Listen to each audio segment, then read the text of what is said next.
The city was quiet, too quiet, but the internet was stirring, like bubbles in a case of club soda. It was the kind of night where the liquor was strong, the air was thick, and Hollywood was out of ideas. Again, a new trailer had dropped on YouTube, and the comments section was hotter than a ferret in a wool sock on laundry day. Fueled by a cocktail of joy, confusion, and a generous splash of outrage, the people had spoken, and they could hardly believe it. We were getting a new Naked Gun movie. Then, a few weeks later, the original film's director came out swinging, like Aunt Sheila after 3 sherries and a bad bingo card. He compared the reboot to Airplane 2, slammed the casting of the new lead, and insisted he wouldn't even watch the thing. What exactly was going on here? There was clearly a case to investigate, and, using my preferred method of an overly long YouTube documentary with questionable monetization potential, I was going to crack it wide open, like a monkey with a coconut on a Saturday night. To solve this one, I was going to need to go back, way back. A little further? Too far? No, too far. Yeah, right there. How did The Naked Gun go from a cancelled TV show to one of the most loved comedy series in film history? And is a 4th installment more than 30 years later a sensible idea? Or is there actually nothing to see here? The conclusion in this case might surprise you. So stuff my beaver and let's grab a bite to eat.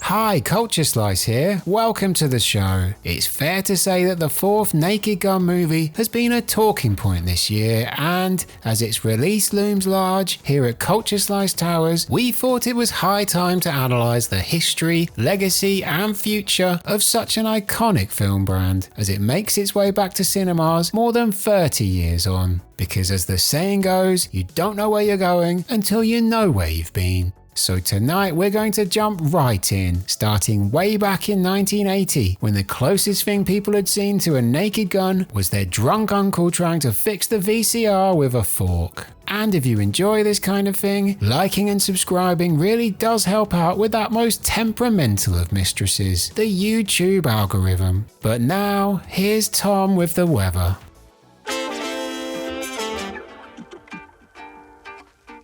1980 was a rather large year for Jerry Zucker, Jim Abrams and David Zucker. The trio many in the film industry had already taken to calling Zaz for short. After delivering the script for 1977's Kentucky Fried Movie, Zaz were officially given the chance to write and direct their first film at Paramount in early 1979.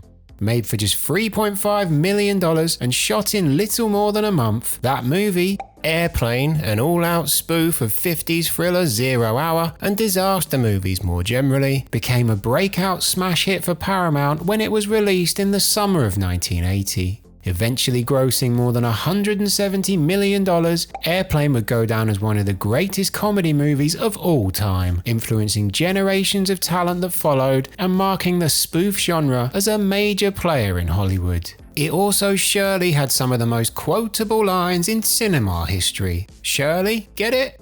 Anyway, Zaz were major players now too. In the afterglow of their newfound success, they were involved in the early development of the inevitable Airplane sequel, to the point where most of the cast came on board with them still attached, before the trio would eventually conclude that they needed to step away from Airplane 2, the sequel, to pursue projects they were more passionate about. Zucker, Abrams and Zucker had wanted to make a spoof of the late 50s TV show M Squad as a movie before Airplane had made such a big splash, but they struggled to nail down a coherent plot. Michael Eisner, at this stage president of Paramount Pictures and the exec responsible for helping to deliver Airplane when all around him doubted it, managed to secure an alternative route to the screen by getting ABC to commission a 6-episode TV run. They were now leaving behind the chance to make a follow-up to the 4th highest grossing film released in 1980, a movie which had already become a true classic and heading into the cutthroat world of network television with no guarantee of success. They had perfected their movie craft with Airplane, but decided to roll the dice completely when they agreed to make Police Squad instead. David Zucker recalls the unhappy marriage. Eisner said, "I can get you 6 episodes on the air if you do it as a half-hour TV show." That's what we decided to do, but we immediately thought better of it and said, "What are we doing? We don't want to do a TV show."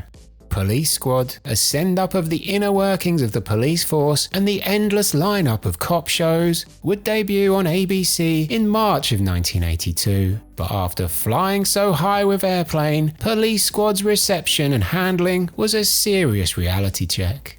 In Zucker's words, ABC couldn't cancel it fast enough. It was cancelled after 4 episodes. Yep. Despite 6 episodes being made, ABC execs didn't get the joke or see how it could make them money, so they made the rapid-fire decision to dump Police Squad publicly after just 4 airings. They shoved the final 2 episodes out with no fanfare months later. The thing is, Police Squad was then and is now truly great. It was essentially 6 mini Naked Gun movies years before we got the real thing, with the same outstanding writing, hilarious gags and expert comic timing. It might not have lasted long on TV, but its brilliance has not diminished more than 40 years on. Police Squad also had the ace card of all ace cards hidden in its cast. The genius that was Leslie Nielsen, comedian. Nielsen had been almost exclusively known as a serious actor across the first 30 years of his career, from movies like Forbidden Planet and The Poseidon Adventure to a seemingly endless stream of TV dramas.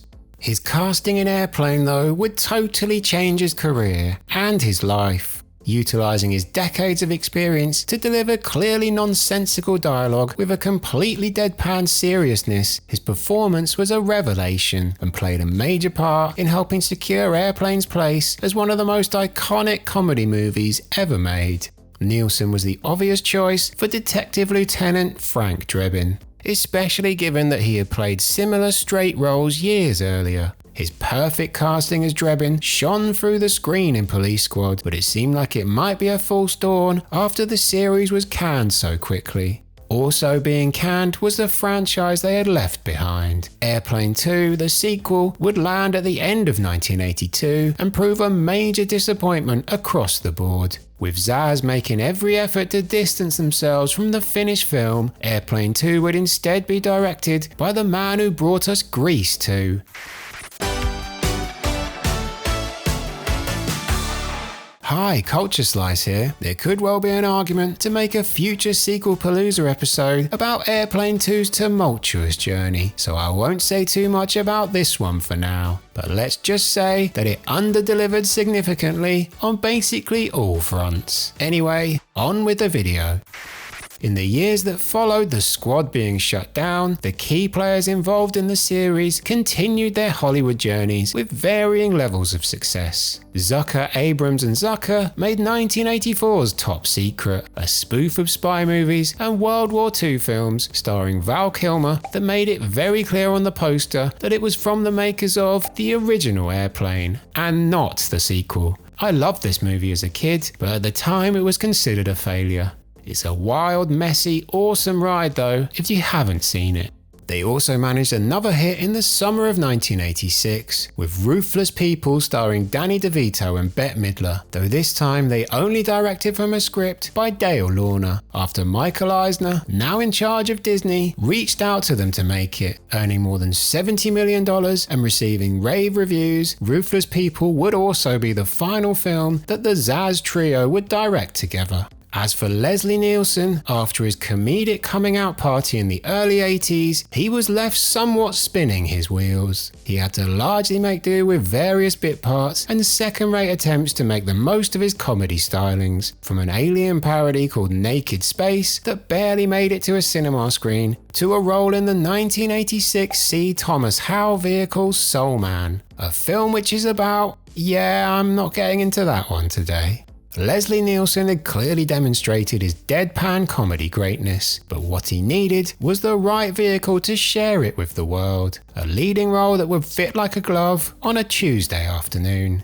And as luck would have it,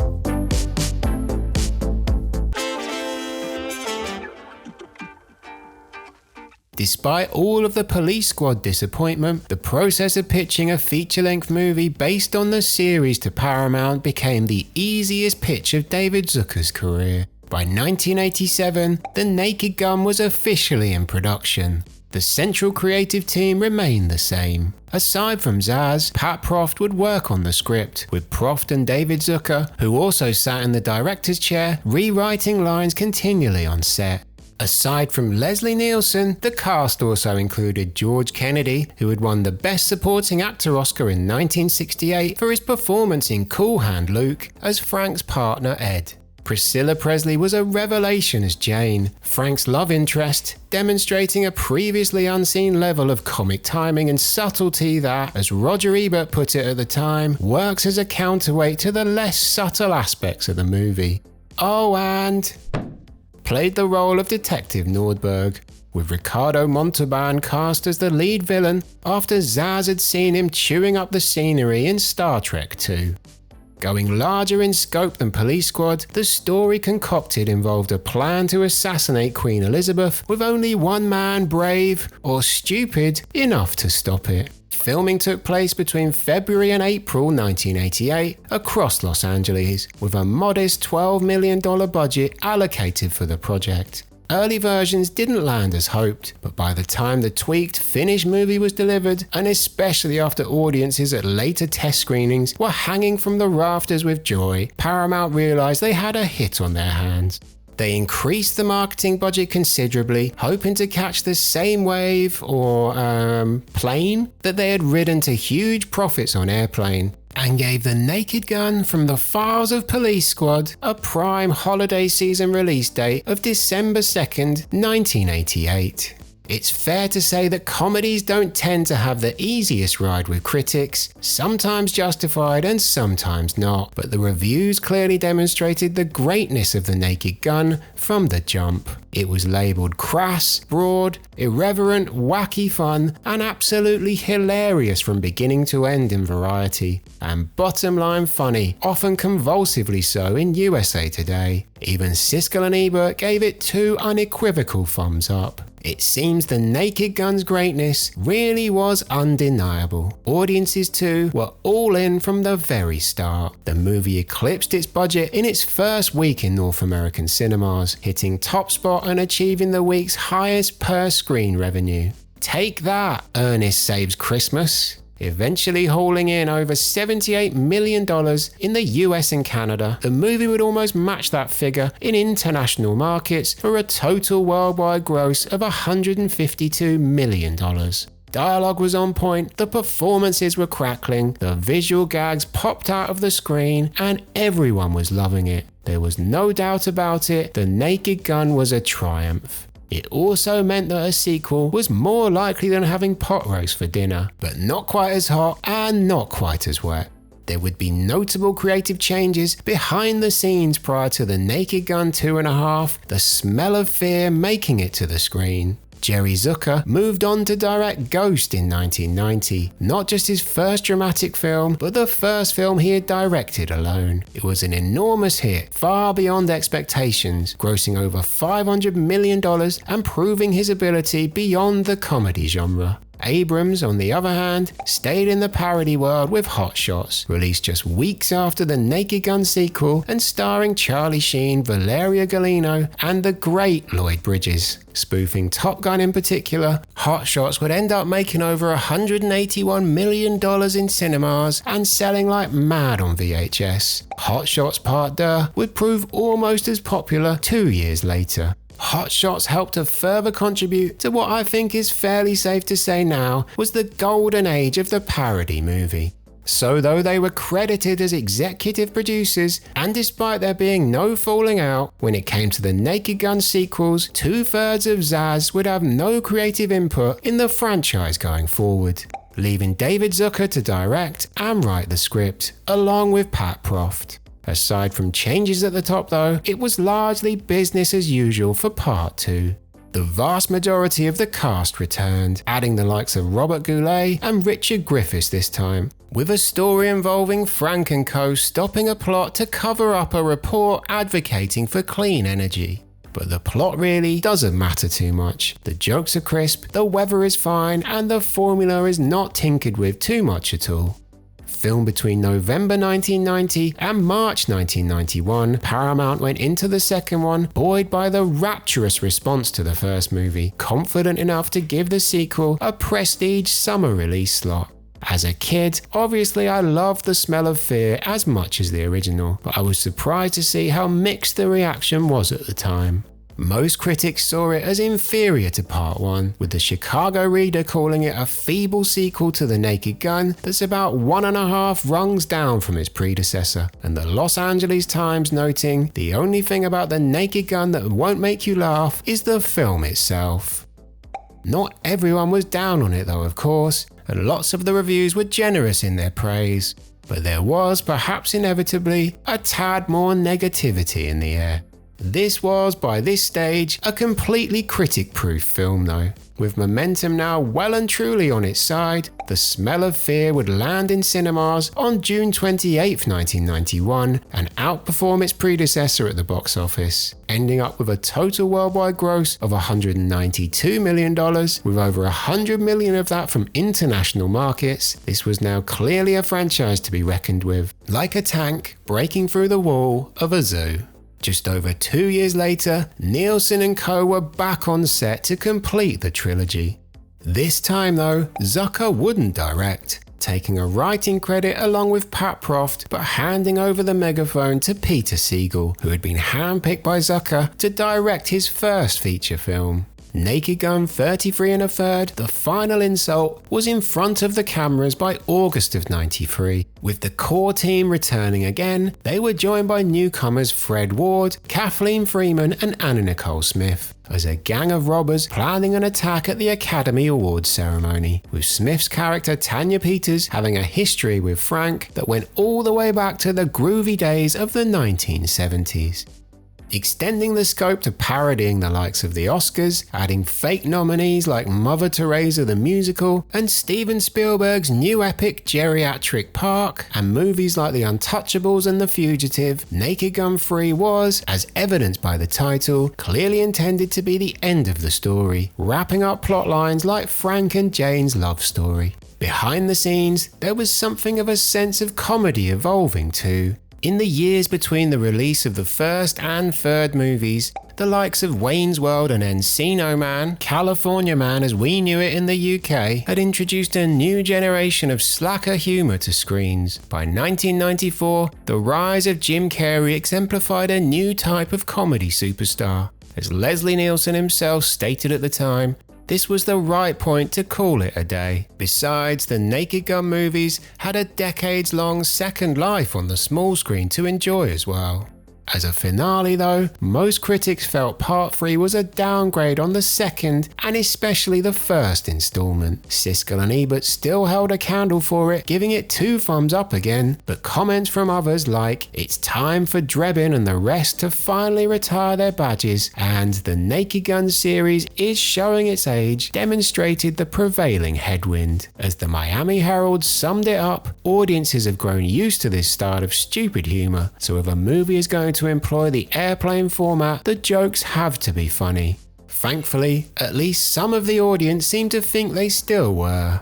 Landing on March 18th, 1994, The Naked Gun 33 1/3 hit #1 at the box office, ahead of Schindler's List, Guarding Tess, and Something Called Monkey Trouble, eventually making over $132 million worldwide. Though a drop from the first 2 movies, this was still a pretty strong return for a series which had debuted the best part of 6 years earlier.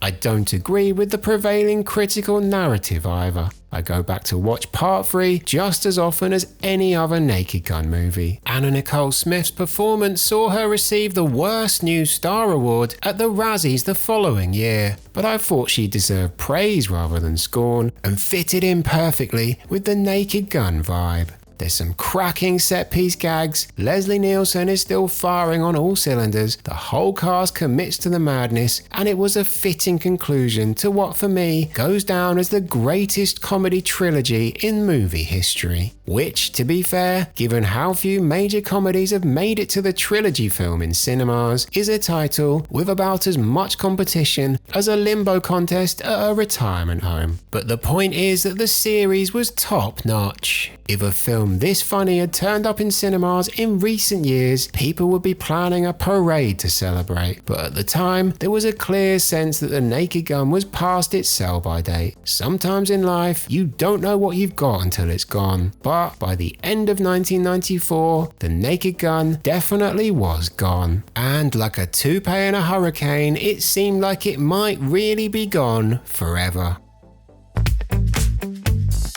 So here we are, more than halfway through the video, and you're probably thinking to yourself, man, these Culture Slice releases are a stone groove, daddy-o. You might even have hit that subscribe button, or if you're really cool, you've been subscribed since way back in the day. But the thing is, Club Slice isn't a nightclub in Reno. It's something more powerful and much less pungent. Becoming a Club Slice member is your chance to get early access to every video on the main Culture Slice channel and support the work we do both here and on Cuts, with a Vegas buffet's worth of new perks coming soon. All for less than the price of a packet of smokes and a can of Tab. So get up off that thing, hit the join button, and support the kind of content that's more radical than a funky breakdown on the Studio 54 dance floor. And if memberships aren't your bag, that's cool too, man. Peace, love, and thanks for watching.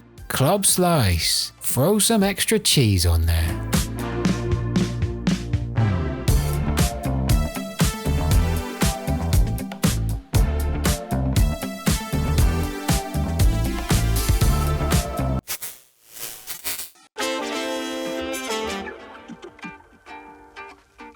For decades, the closest thing we got to a new Naked Gun movie was a slightly strange video game that appeared in 2012 that seemed to crash a lot on mobile. The Naked Gun ICUP felt like an odd attempt at a nostalgia cash-in rather than anything too meaningful.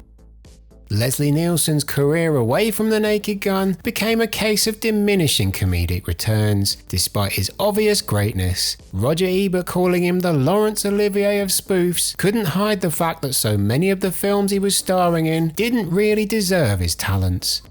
Repossessed, which parodied The Exorcist, was an early sign of how studios might mishandle Nielsen outside of The Naked Gun's warm embrace. Released in 1990, in the afterglow of Police Squad's first big screen appearance, Repossessed received a minimal cinematic release and got generally scathing reviews. Things really kicked into overdrive in the years after the final insult in 1994 though. He spoofed James Bond in Spy Hard, spoofed The Fugitive in Wrongfully Accused, teamed up with Mel Brooks to spoof horror in Dracula Dead and Loving It, spoofed 2001 A Space Odyssey in 2001 A Space Travesty, a movie released in 2000? He talked golf badly on video, hunted down The Undertaker on WWF TV with his old Naked Gun castmate George Kennedy in the build-up to SummerSlam 1994, appeared in endless commercials, and made ill-advised appearances in Surf Ninjas and Mr. Magoo.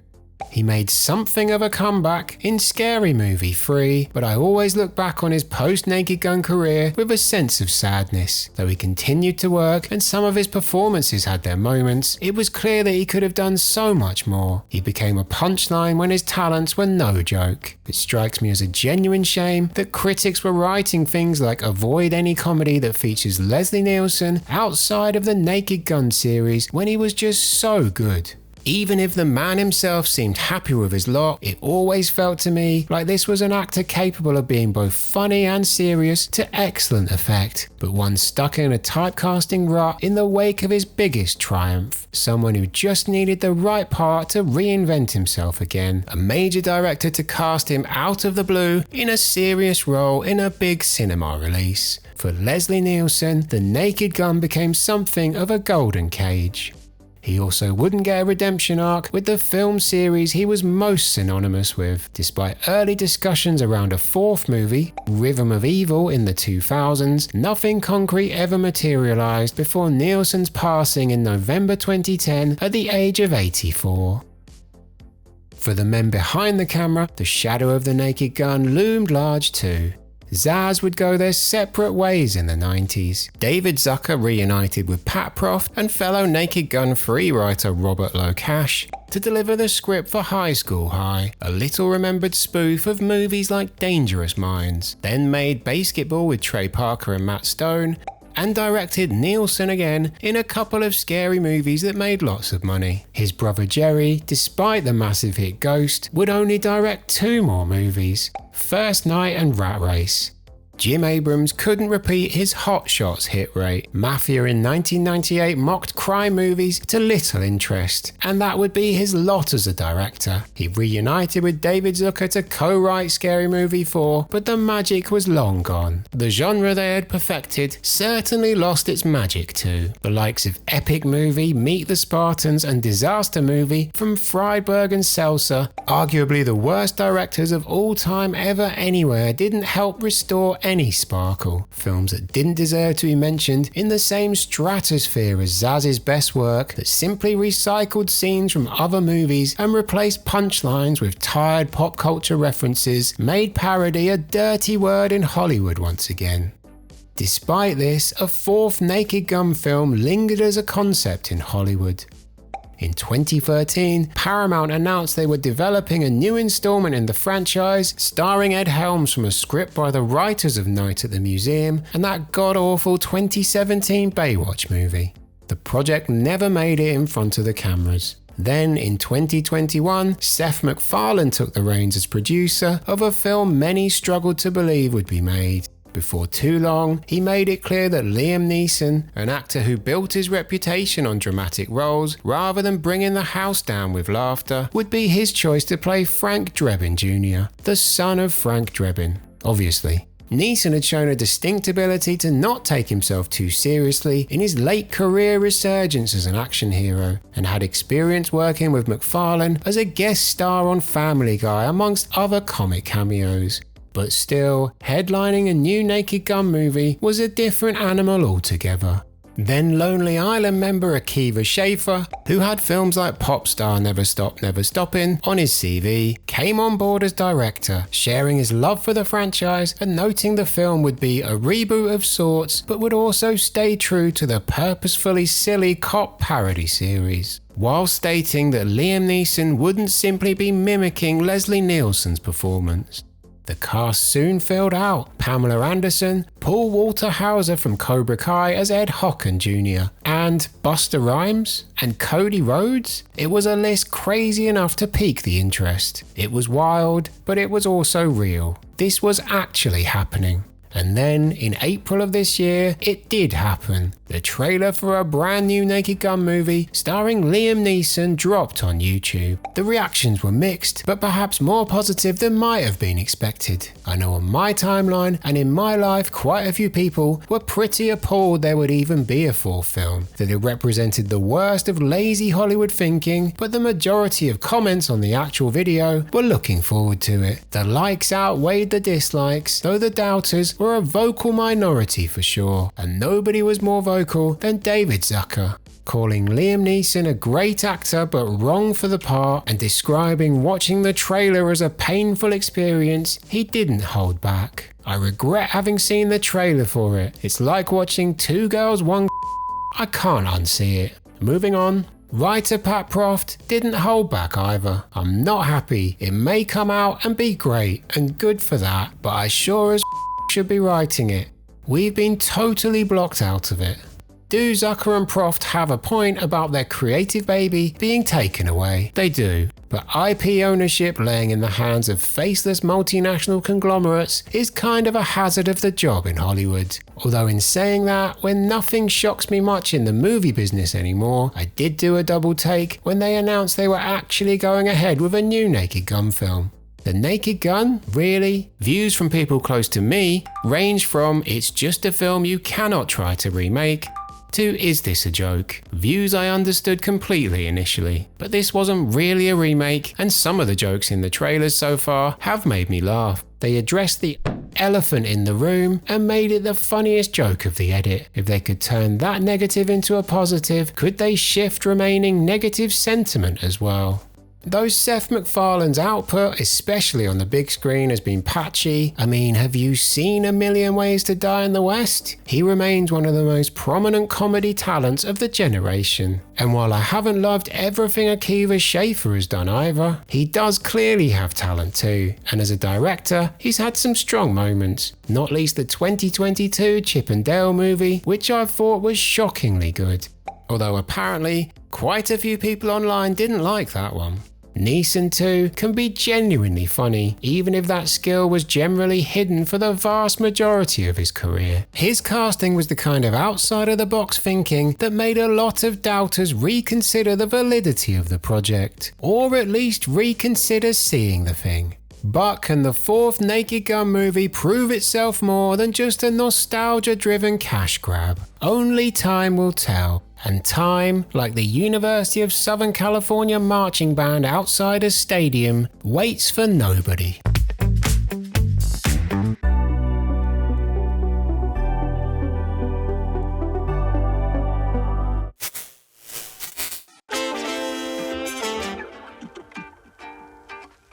In 1988, The Naked Gun became the definition of an instant classic.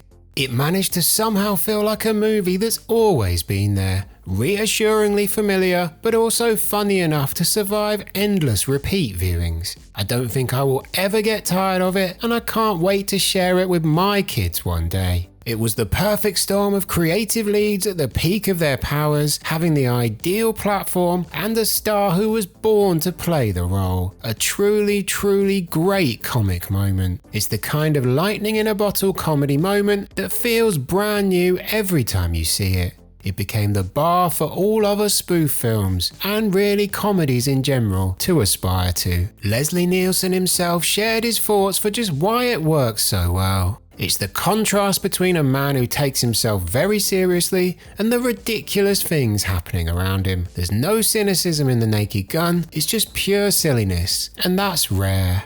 And it's become increasingly rare in the decades that have followed its release, which might be part of the reason why those movies are still so cherished today. I mean, does anyone in the world not like the Naked Gun films? It would go against the rules of physics, wouldn't it? Or is it chemistry? Biology? Whatever. It's that collective adoration that was the catalyst for a lot of the negative reaction to the new film being made, even if the responses became more positive as people actually saw some footage. The question still remains though, do we really need another Naked Gun movie?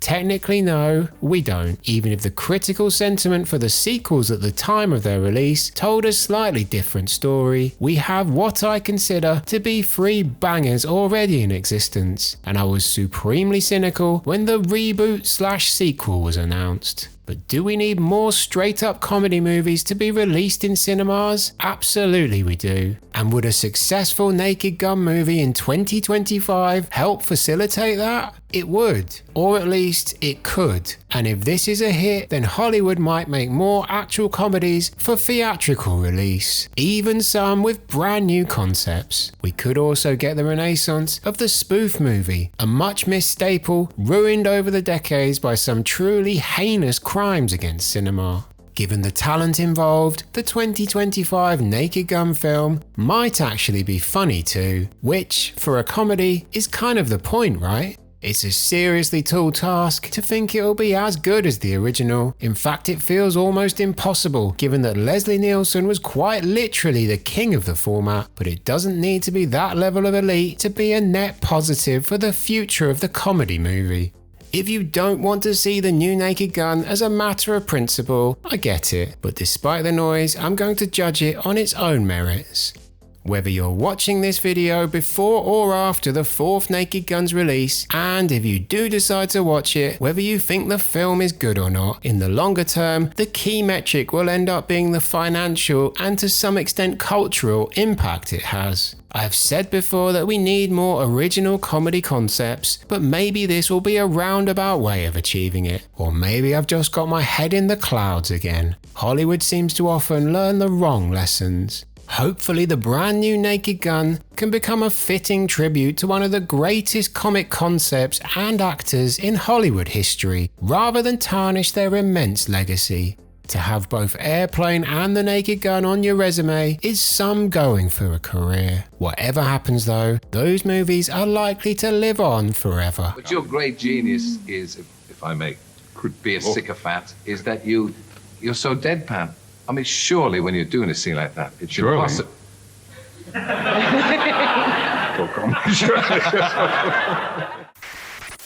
And that was it. I now knew two things for sure. One, the case was closed, at least for now. And two, I was out of peanut butter. But just like after a leak at the Cherry Cola factory, the cleanup job was far from over.